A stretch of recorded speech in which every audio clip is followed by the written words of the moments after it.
But இது உங்ககிட்ட பர்சனலா ஒண்ணு சொல்லணும்னு நான் தோணுச்சுங்க. இது நான் வாழ்க்கையில 1008 செருப்படி வாங்கியிருக்கேன். அந்த செருப்படியில ஒரு 10 செருப்படியை பத்தி சொன்னேன்னா அந்த செருப்படி நீங்க வாங்காம தப்பிக்கலாம்ல.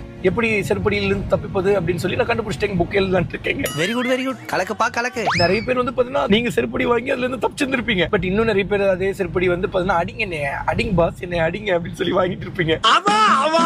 இதை நான் சொல்றது மூலியமா நீங்க தப்பிக்க வாய்ப்பு இருக்கு. நான் சொல்றதெல்லாம் உண்மையா பொய்யான்னு சொல்லி கமெண்ட்ல சொல்லுங்க. நான் எல்லா கமெண்ட்ஸுமே படிப்பேங்க. ஃபர்ஸ்ட் விஷயம் வந்து பாத்துட்டீங்கன்னா கடன் கேக்குறாங்க, அவங்களுக்கு நீங்க காசு கொடுக்குறீங்க அப்படிங்கிற பட்சத்துல அந்த காசு திரும்ப வந்துடும் நினைச்சிட்டு நீங்க கடன் கொடுக்காதீங்க. அவங்க நல்லா வரட்டும்னு சொல்லி காசு கொடுங்க.